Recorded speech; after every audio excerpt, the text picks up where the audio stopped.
नमस्कार दोस्तों, वेलकम टू grow your wealth 91, your own YouTube channel for wealth creation. आज हम आईटीसी कंपनी का फंडामेंटल एनालिसिस करने की कोशिश करेंगे। ये एक फंडामेंटल एनालिसिस का ओवरव्यू है, कंप्लीट एनालिसिस नहीं है। एक बिगिनर इन्वेस्टर को क्या क्या चीज़ें देखना है और समझना है, इसका एक बेसिक गाइडलाइन या ब्लूप्रिंट देने के लिए ये एजुकेशनल कंटेंट बनाया है।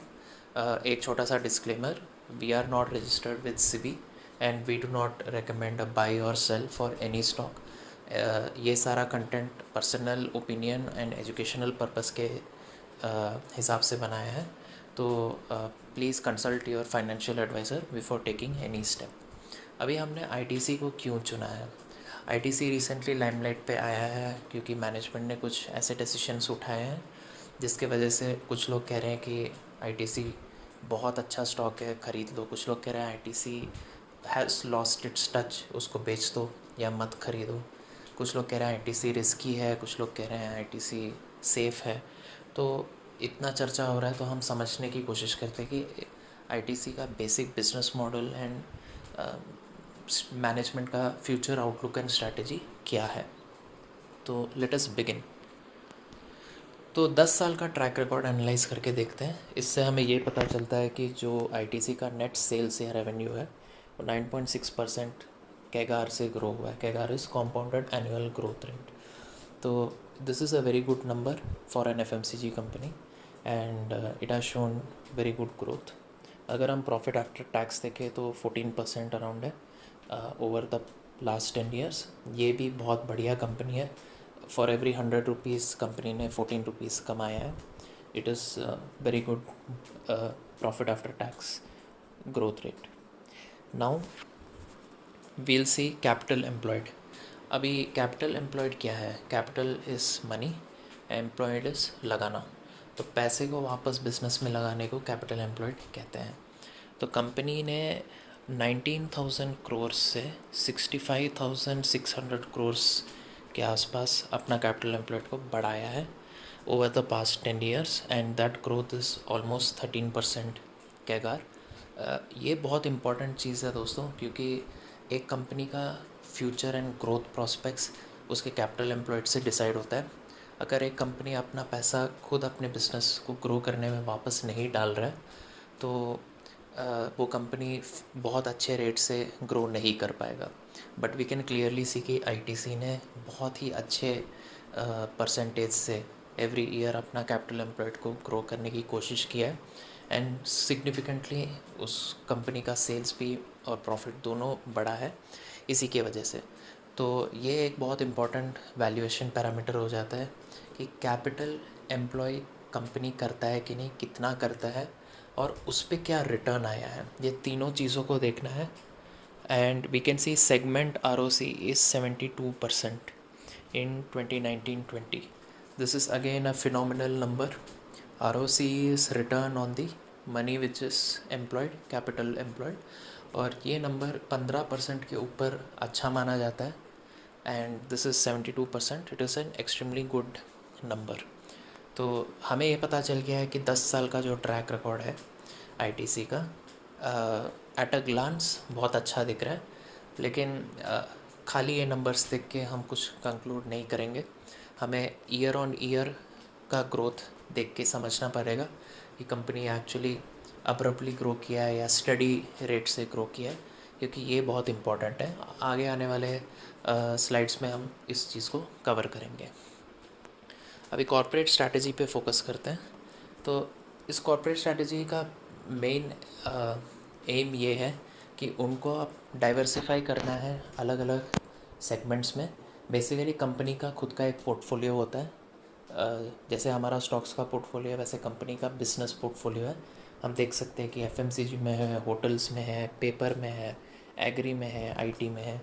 तो इससे हमें ये समझ में आता है कि आईटीसी का जो बिज़नेस पोर्टफोलियो है वो काफ़ी डाइवर्सिफाइड है।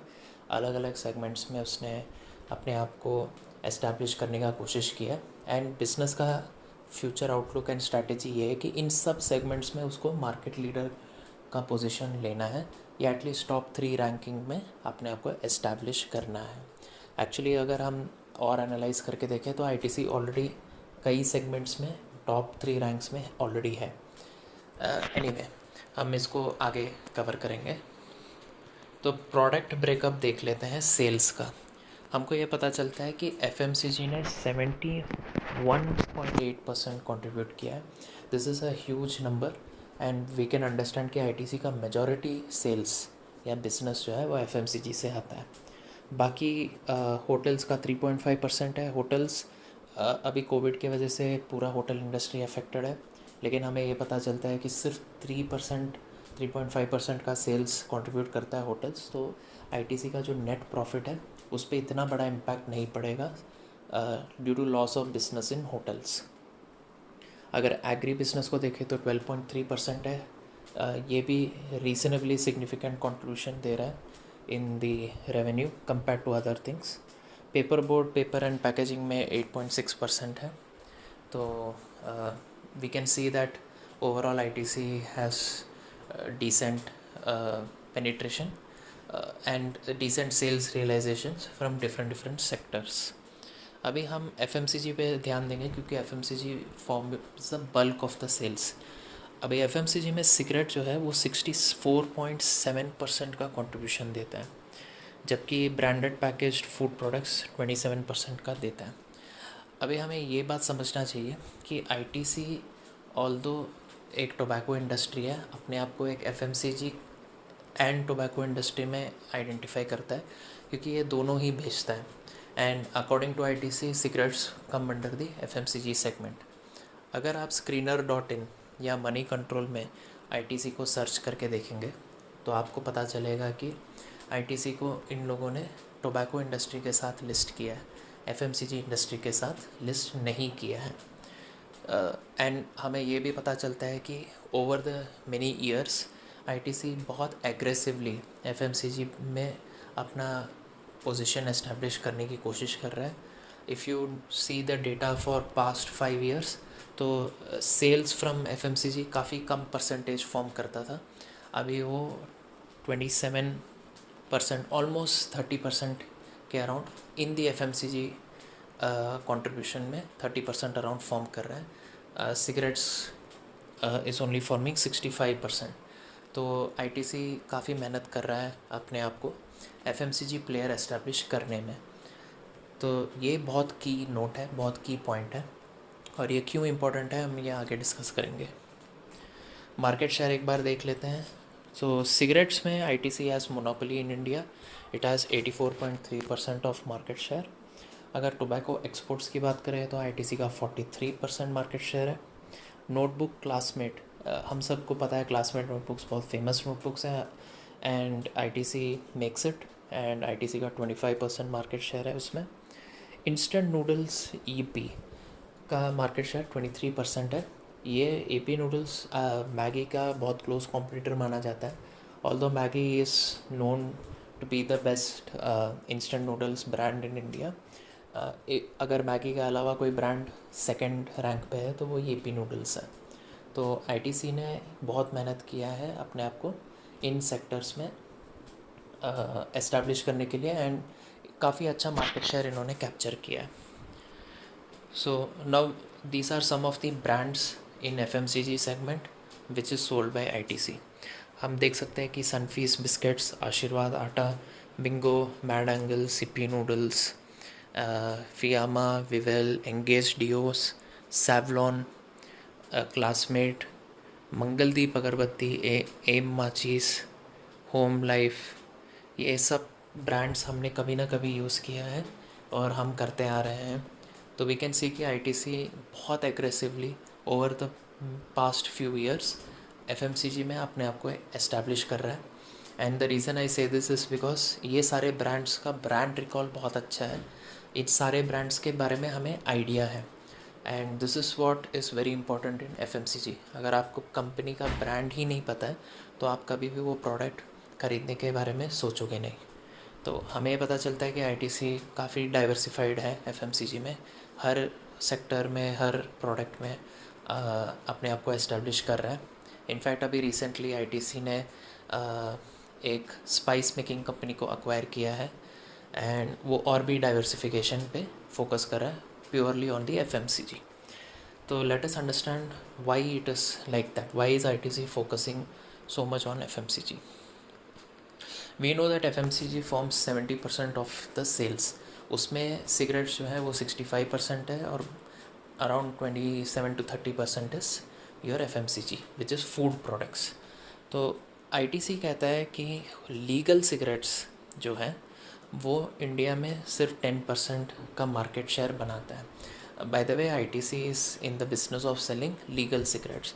इधर अदर टोबैको प्रोडक्ट्स का जो 90% मार्केट शेयर है, कंजम्पशन शेयर है, they are cigarettes that are coming from other countries like Nepal etcetera. They are in the form of bidis या चूइंग टोबैको एक्सेट्रा हो जाता है. ये सारे जो हैं tobacco products they come under the other tobacco product segment. और 90% of the Indian market consumes this product. सिर्फ 10% का इंडियन मार्केट लीगल सिगरेट्स को कंज्यूम करता है. तो आप ये सोच के देखिए कि आईटीसी एक ऐसे सेक्टर में है, सिगरेट्स मार्केट में मोनोपोली प्लेयर तो है लेकिन वो मार्केट शेयर ही 10% है पूरे इंडिया में. तो उसका स्कोप ऑफ ग्रोथ बहुत कम है. उसके ऊपर से गवर्नमेंट का जो टैक्सेशन लॉस है उसके हिसाब से ITC pays close to 80% of its profit to the government in the form of tax. So sorry, 80% of the revenue in the form of tax. So this is an extremely highly taxed goods. इसको sin goods बोलते हैं क्योंकि alcohol and cigarettes are not promoted. आपने बहुत सारे advertisements देखे होंगे या किसी भी मूवी के शुरुआत में smoking is injurious to health देखते हैं. तो यहाँ पे भी आईटीसी का सेम इशू है. आईटीसी को लीगल सिगरेट्स बेचने के कारण अपना प्रोडक्ट्स में, सिगरेट प्रोडक्ट्स में लंग कैंसर वाला इमेज डालना पड़ता है which is not a good feel for the customer. जबकि cigarettes from other countries like Nepal and all don't have these obligations. तो people tend to buy those products more because they are cheap, they are clean looking products, and ITC is facing lot of issues with this. तो क्योंकि ITC को पता है कि एक ऐसा sector है जिसमें even though it is having monopoly market share, scope of growth or scope of conditions improving in this business is very less.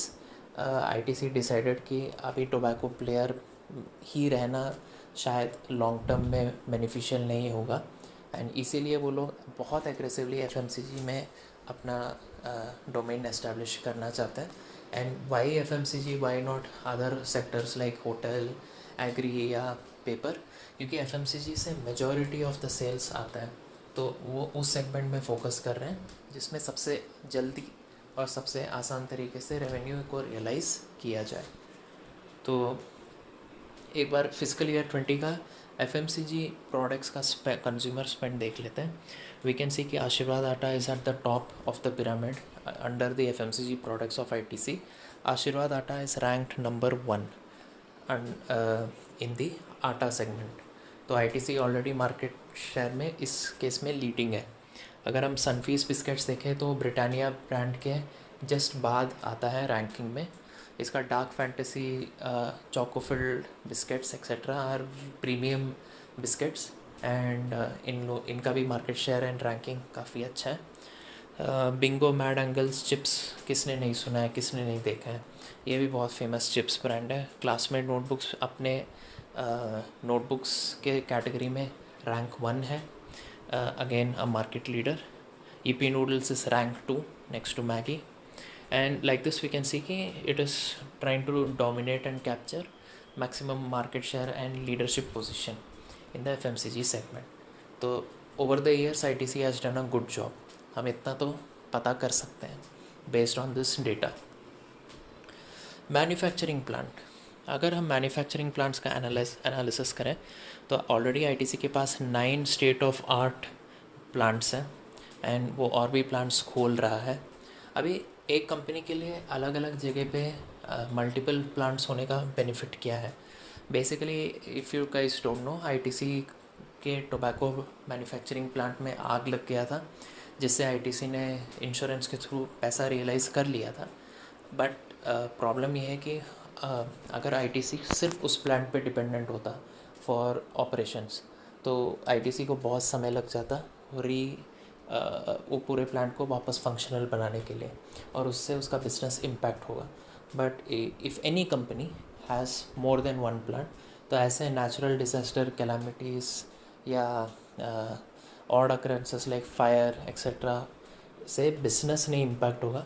भले ही एक फैक्ट्री पे इम्पैक्ट हो, ओवरऑल फैक्ट्रीज बाकी फैक्ट्रीज बिजनेस को सर्वाइवल रेट पे पहुंचा सकता है, सर्वाइव करा सकता है। तो ये बहुत इंपॉर्टेंट स्ट्रैटेजी हो जाता है। सेकेंड रीज़न है कि कैपेक्स, जो कि होता है कैपिटल एक्सपेंडिचर, जो कि आरओसी में हमने पढ़ा था, कैपिटल एम्प्लॉयड। ये एक और फैक्टर है कि अगर आईटीसी और प्लांट्स नहीं बनाएगा तो और प्रोडक्ट्स कैसे प्रोड्यूस करेगा, और प्रोडक्ट्स नहीं प्रोड्यूस करेगा तो और सेल्स कैसे बढ़ाएगा। तो इन सब फैक्टर्स को माइंड में रखते हुए अगर कोई भी कंपनी एक्सपैंड कर रहा है अच्छे रेट से, तो that is always a good sign for the business. But हमें ये ध्यान में रखना चाहिए कि कर्ज़ा लेके एक्सपैंड नहीं करना चाहिए aggressively, specially during Covid times, क्योंकि इन समय में अगर प्लांट ऑपरेशनल नहीं रहा तो प्रॉफिट रियलाइज़ करने में बहुत समय लग जाएगा, लेकिन बैंक का कर्जा तो चुकाना ही पड़ेगा। तो the good news is ITC is a extremely cash rich company. It has loads of cash, and इतना अमीर है कंपनी है, इतना पैसा है कि वो खुद के पैसे आराम से लगा के एक्सपेंड कर सकता है प्लांट्स को। तो moving on to the next slide, personal care recent launches. ये इसलिए इम्पोर्टेंट है क्योंकि अभी कोविड की वजह से hand sanitisers, hand wash etcetera बहुत लाइमलाइट पे आ रहा है, एंड वी कैन सी कि with the Savlon brand mainly ITC is aggressively advertising these products, and it's doing a good job of selling sanitisers. अभी हम होटल बिजनेस पे बात करते हैं। Already as we discuss, hotel business is affected by covid, tourism sector. But अगर एक general overview देखें तो आईटीसी के पास 109 प्रॉपर्टीज़ हैं, over 70 locations. This is a very good number, and उसके ऊपर से आईटीसी का जो होटल सेगमेंट में स्टैंडिंग है, पोजीशन है, वो टुवर्ड्स द लग्जरी सेगमेंट में आता है। तो इसमें फॉरेन टूरिस्ट्स का एंड इवन इंडियन सिटीजन्स का जो स्टे है वो प्रीमियम कैटेगरी वाले लोग का काफ़ी अच्छा रेवेन्यू कंट्रीब्यूशन होता है आईटीसी के होटल्स में। So you can say that ITC is a competitor of Taj from Tata groups. So that is a good thing. ITC is in the premium luxury hotel segments, and it is also going to open 2 hotels in Amritsar and Kolkata, so that is also a very good thing. And 109 properties in 70 locations contribute just 3.5% of the net revenue of ITC. So you can imagine कि how big this company is, how rich this company must be, कि इतना hotels होने के बाद भी ये पूरा revenue सिर्फ 3.5% ही कंट्रीब्यूट करता है।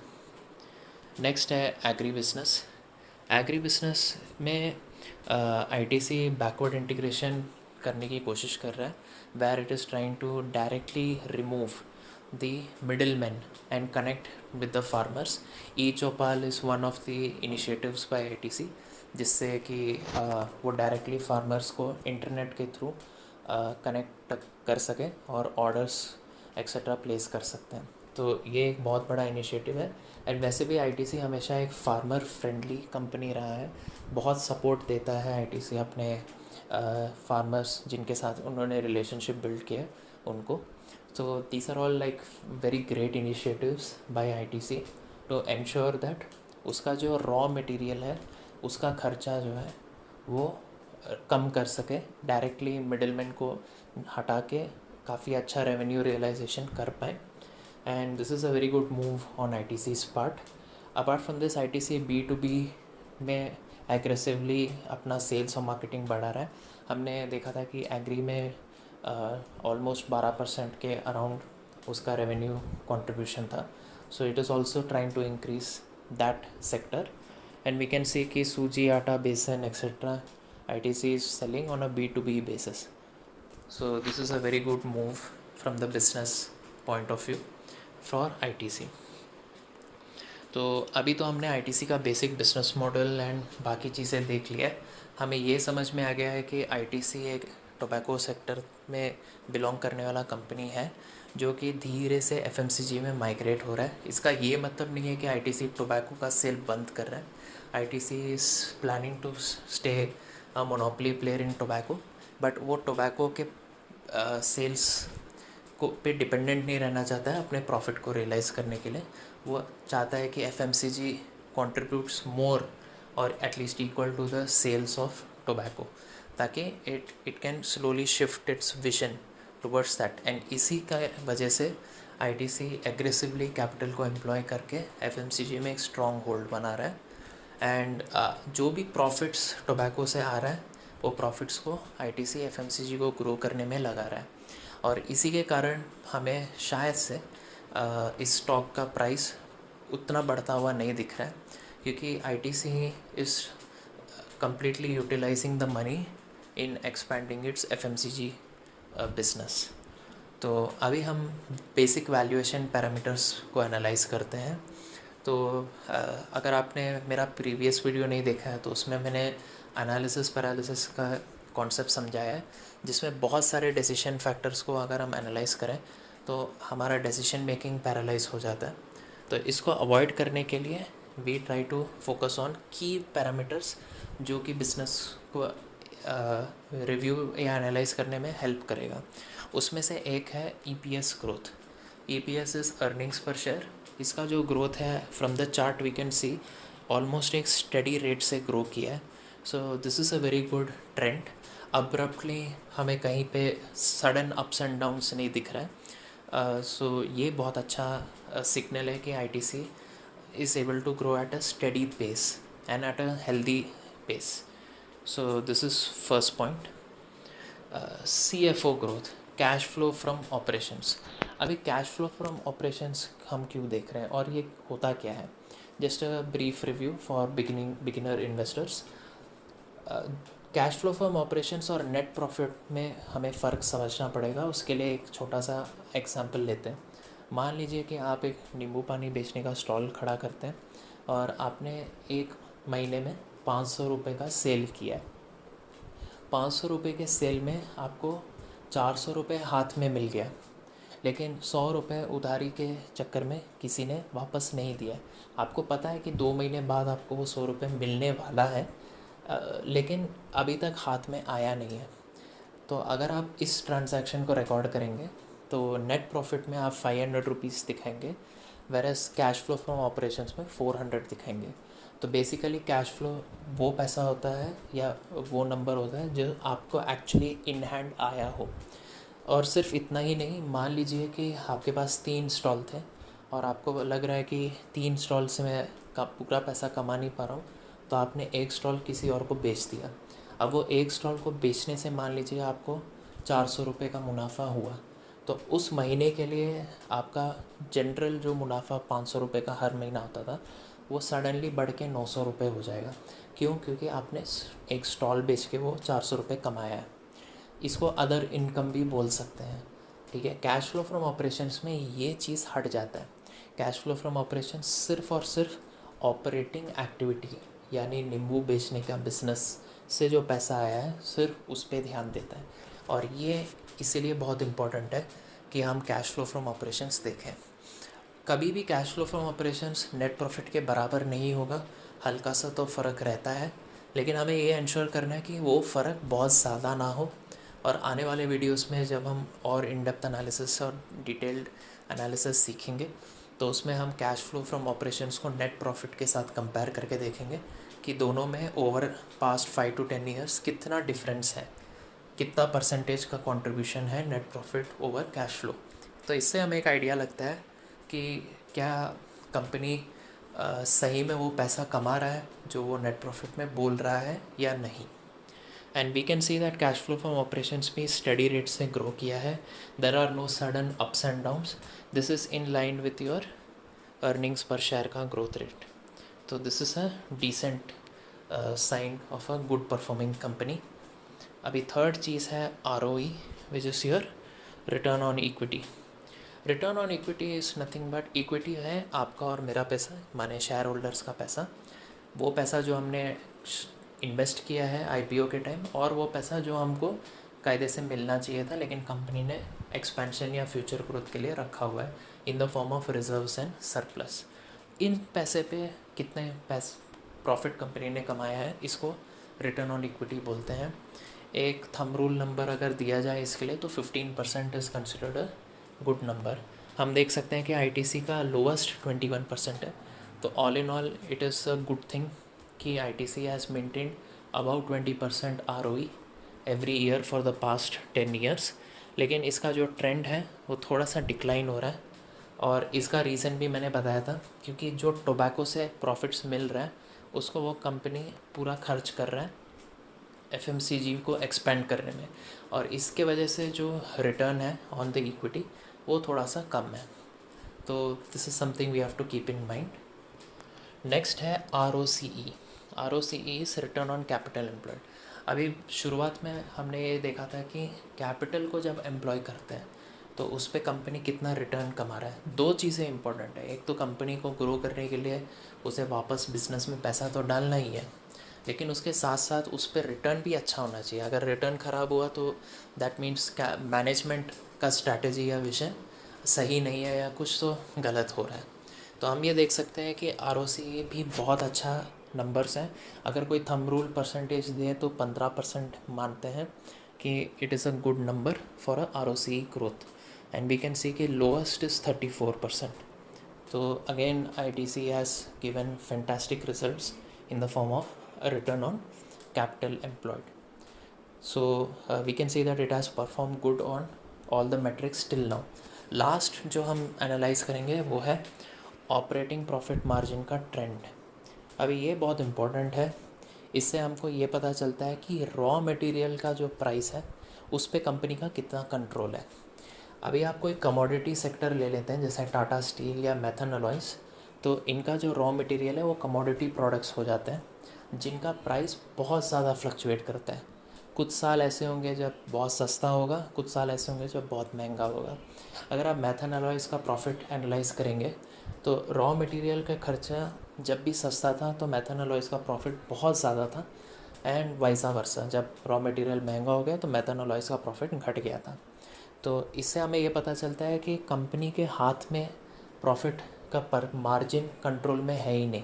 Operating profit margin is not in the control of the company, purely commodity का प्राइस पे डिपेंडेंट है। और कंपनी खुद भी ये बात को एक्सेप्ट करता है अपने एनुअल रिपोर्ट्स और प्रेजेंटेशंस में। तो ऐसे कंपनीज़ में इन्वेस्ट करना थोड़ा सा रिस्की है। मैं ये नहीं कह रहा हूँ कि ये वैसे कंपनीज अच्छे हैं या ख़राब हैं, that is purely speculative, and उस पर और डिस्कशन हम बाद में कर सकते हैं।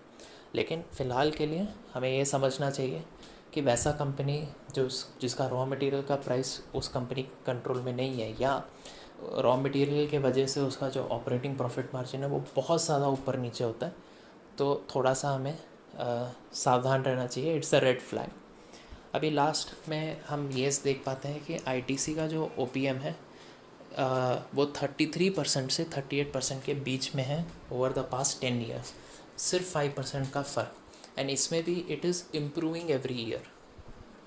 मतलब जो ट्रेंड है वो जनरली अपवर्ड ट्रेंड है, मतलब आईटीसी ने काफ़ी मेहनत किया है अपने ऑपरेटिंग प्रॉफिट मार्जिन को बढ़ाने के लिए। This is a very good sign, and abrupt growth भी नहीं है इसमें, या वाइड फ्लक्चुएशंस नहीं है, जिससे हमें ये पता चलता है कि आईटीसी का बैकवर्ड इंटीग्रेशन स्ट्रैटेजी एक्चुअली काम कर रहा है अच्छे तरीके से। फार्मर्स का जो रिलेशनशिप है आईटीसी के साथ वो एक्चुअली आईटीसी को हेल्प कर रहा है, and at the end of the day इसका जो ग्रोथ है that also signifies strong management outlook and flow.